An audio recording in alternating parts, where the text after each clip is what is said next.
राम राम दोस्तों, आपका स्वागत है श्रीखंड महादेव यात्रा के पार्ट 3 पर, जहां पर आप देखेंगे कि कुंचा गांव से भीमद्वार तक का रास्ता हम कैसे तय करते हैं और किन किन कठिनाइयों का हमें सामना करना पड़ता है। कठिनाई तो नहीं थी, अब थोड़ा आराम मिल रहा था, लेकिन सांस इतनी फूल रही थी कि बस रुक रुक कर चलना पड़ रहा था। बस थकान महसूस हो रही थी ज़्यादा। अब ये शरीर को क्या बता सकते हैं कि तुझे थकान महसूस हो रही है। अगर शरीर को बता दी तो शरीर भी टूटने लगेगा और हम बैठ जाएंगे फिर से। मैं तो ऐसे ही करूँगा, अगर मुझे महसूस हो रहा है कि मुझे थकान हो रही है तो मैं बैठ जाऊँगा। जैसे कि आप देखिए कैसे महसूस हो रहा है मुझे। कैसे करूँगा, चल तेरा भी सांस फूल ना, तेरा भी सांस फूल ला।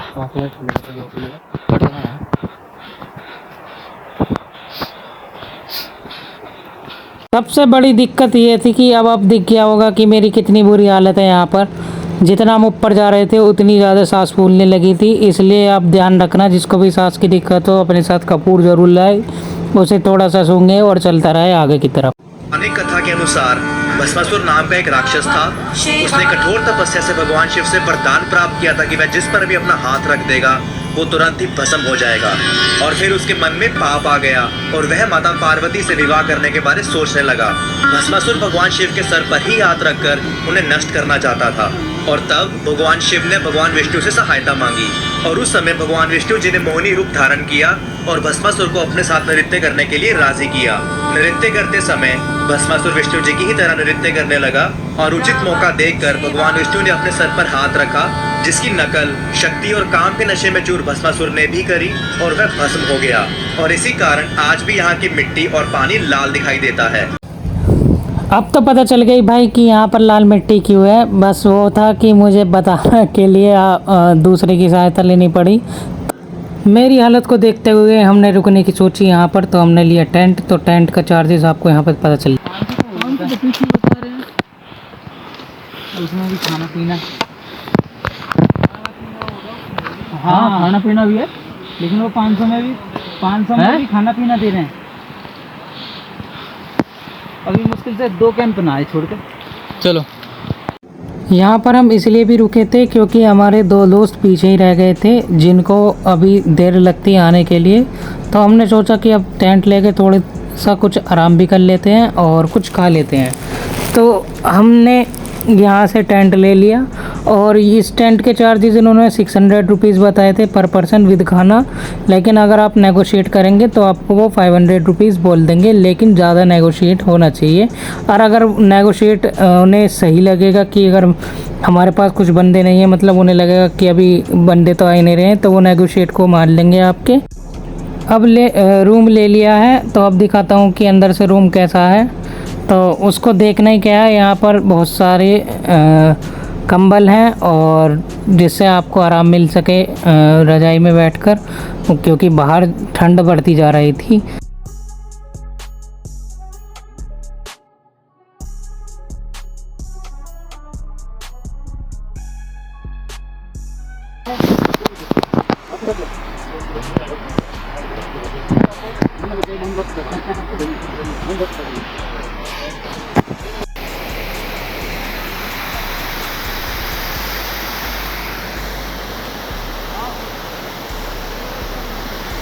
अब यहाँ पर एक सीन होता है हमारे साथ, जो जिनके लिए हम टेंट में रुके हुए थे उनका फ़ोन आता है कि हम तो आगे की तरफ निकल चुके हैं, आप आगे आ जाओ। उन्होंने कहा कि यहाँ से रास्ता दूर पड़ेगा क्योंकि हम रात को निकलेंगे, तो हम आगे से टेंट ले लेते हैं जिससे कि हमें आसानी हो रात को ऊपर चढ़ने में। अगर हम वहीं रहते तो हमें फिर ऊपर को चढ़ना पड़ता, फिर वहाँ से रात को ऊपर जाते। तो इससे अच्छा ये था कि हम ऊपर ही टेंट ले लेते हैं और वहीं से निकल लेते हैं। अब लीजिए झरने के मज़े।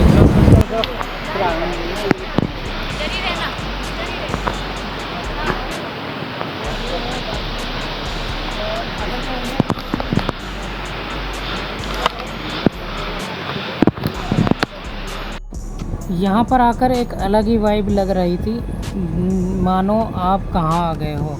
मतलब ये कहीं से हेवन से कम नहीं था, बिल्कुल हेवन ही था यहाँ पर आना। और यहाँ के झरनों की आवाज़, यहाँ के पहाड़ों को देखकर आपको कुछ दिन लगेगा कि यहीं रुक जाते हैं, लेकिन कुछ दिनों के बाद आप यहाँ से जाने को करोगे क्योंकि आपको घर की भी याद आएगी। तो सबसे पहले भोले बाबा के दर्शन करते हैं, फिर घर को याद करते हैं। और यहाँ पर फिर हमने लिया टेंट, जो कि हमारे दोस्त आगे जाकर बात करने गए थे किसी भैया से। इतना आप नज़ारों के मज़े ली थी।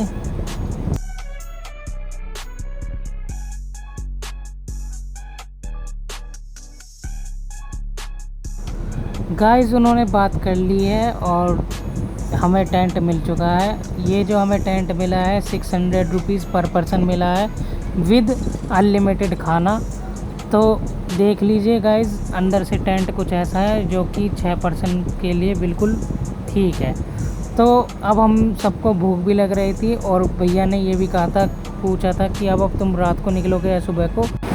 सब दोस्तों ने बोल दिया था कि रात को ही निकलेंगे यहाँ से, क्योंकि हमें जहाँ पर भीड़ लग रही है वहाँ से पता चला था कि ये सब भी रात को 1:30 बजे करीब निकलेंगे। तो गाइड ने बता रहे हैं यहाँ पर कि आपको किस किस सामान को ऊपर ले जाना है और कैसे कैसे आपको चढ़ना है। तो ट्रैकिंग की भी सलाह यहाँ पर गाइड दे रहे हैं सबको एक साथ लेकर। तो हमने भी सोचा कि इनके साथ ही निकल लेते हैं रात को, जिससे कि हमें आसानी हो ऊपर चढ़ने के लिए और रास्ते को ढूंढने के लिए इजी हो जाएगा।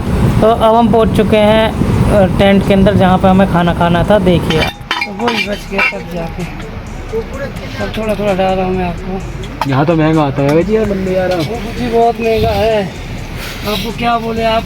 ठीक ठीक, तुम्हारी हिम्मत है भैया, यहाँ लोग मिलना है तुम्हारी। अच्छा यहाँ से नीचे कब जाते हो आप? हम सितंबर में, रहता है बीच में। अच्छा सितंबर में जाते हो? हमने वहाँ खाए थे चने की सब्ज़ी और चावल, जो कि बिल्कुल स्वादिष्ट लगे। और उसके खाने के बाद हम चले गए थे फ्रेश होने के लिए, क्योंकि रात को हम कहाँ फ्रेश होते। तो हम फिर उसके बाद हम सो गए थे 3 घंटे के लिए, क्योंकि रात को निकलना था। अगर आपको ये ब्लॉग अच्छा लगा हो तो लाइक कमेंट शेयर और सब्सक्राइब कर देना। मिलते हैं अगले ब्लॉग में, बाय।